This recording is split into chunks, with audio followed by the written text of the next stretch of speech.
This is Local Edition. I'm Brad Pomerance in San Diego County today. My honor to introduce you to George McNeil. He is the Vice President of the MiraCosta Community College District. And so I recently had the honor of interviewing Tim White, who's the Chancellor of the CSU system. And we spoke about the epidemic of both homelessness and food insecurity at the CSU system. It's heartbreaking. Yes. You're seeing the same at MiraCosta. It's the same thing. We had a student 11 years ago who happened to see another student taking food out of the trash.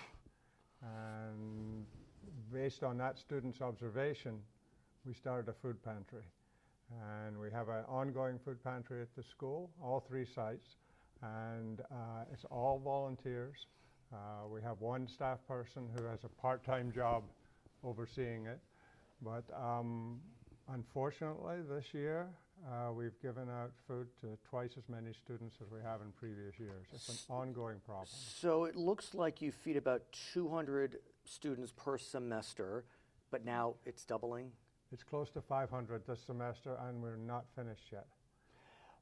What I want to ask is, how are you able to shepherd students through this process? Because I have to presume that it can be embarrassing to walk into a food pantry. Now, these are adults, but they're young adults.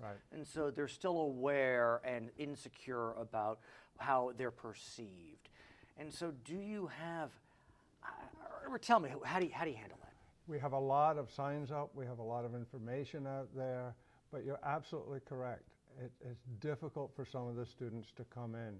And the other thing we do is we refer students. We have a number of other agencies in the community that will give food to students. And sometimes a referral to there is the key thing, because they're not doing it with their peers. They're going into Brother Benno's, or they're going into the Salvation Army or something like that. And that word of mouth also helps.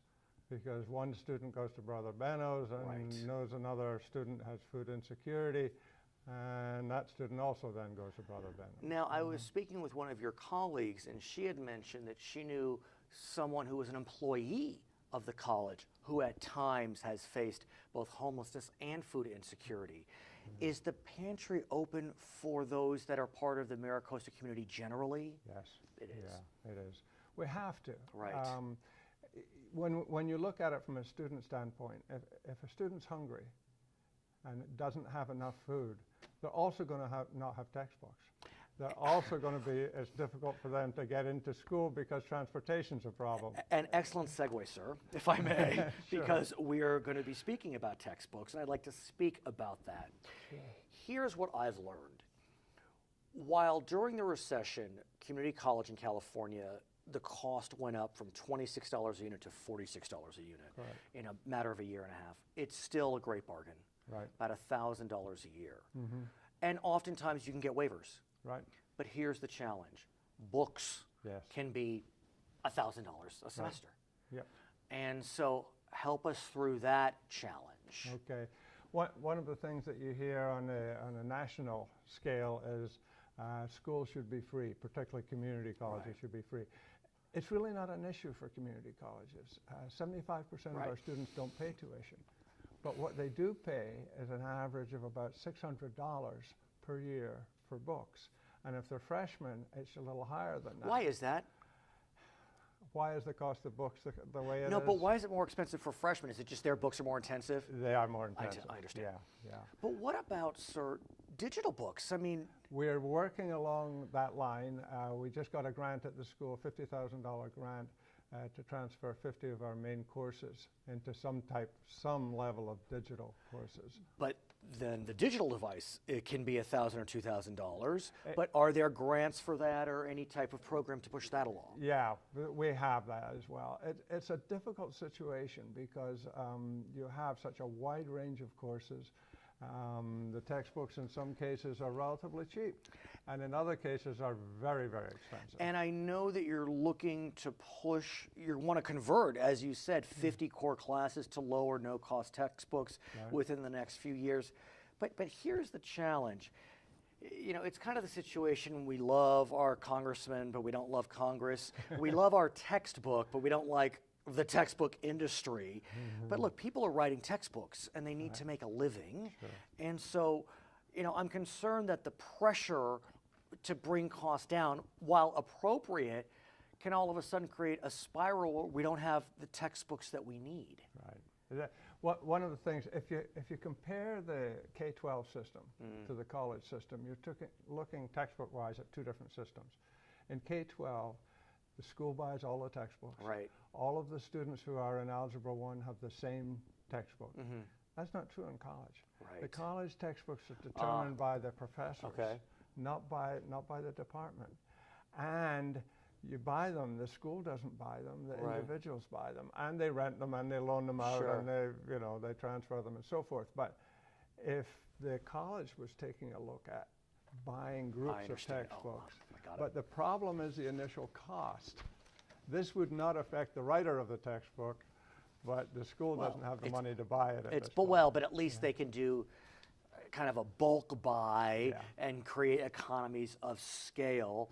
I have to think that you are incredibly proud of the fact that as a result of the efforts of a local state senator, Marty Block, there is the ability for community colleges in California, only 15 of them, to offer a baccalaureate degree. 36 institutions applied out of 112 or 13. 15 were selected, and one of those was MiraCosta. And for a major that makes all the sense in the world, given where we are, which is San Diego County, that major is biomanufacturing. It's an engineering major, and we're going to be offering this major. The cost for 4 years will be $10,000 total. And let's put that into perspective. Yes. For a CSU degree, which is fairly affordable, it's about $7,000 a year. So my math isn't great, but I think that's $28,000. Correct. For a UC degree, the cost is about $12,000 a year. My math is really not great, but I think that's $48,000. The translation is such a deal. Such a deal. Such a deal. And not only that, we selected this particular major because of the companies in San Diego. And they're already saying, how can you up the number of students in your class? Because we're going to hire everybody. Has it started? I can't remember. No, it starts next year. Okay. It starts next year, yeah. So one frustration I have, I've said this before, is that, and you know, God bless Marty Block, legislation's a compromise. But as part of the legislation, there is no ability to duplicate a major that's at the CSU or UC system. Correct. And so, you know, query whether Chico State has a major, why should MiraCosta be able to do that if Chico State's the only one? But be that as it may, as you march through this pilot program, are you looking to work to have the second iteration of it expand the majors? Absolutely. We would love to. We'd absolutely love to. And one of the areas that was knocked out as a possible major was nursing. I knew you were going to say that. Because we have Everybody a wants dearth. nursing. And we need nurses. I mean, you want to make a good living? Go become an RN. You can make a really good I'm living. getting older every day. I need all the help I can get. Right. Well, congratulations on all the successes at MiraCosta. I'd like to hear more about the food pantry, about the biomanufacturing degree when you come back. And it's going to be a good year. I can feel it. His name is George McNeil. He is the Vice President of the MiraCosta Community College District. My name is Brad Pomerance in San Diego County. Today, you are joining us on Local Edition.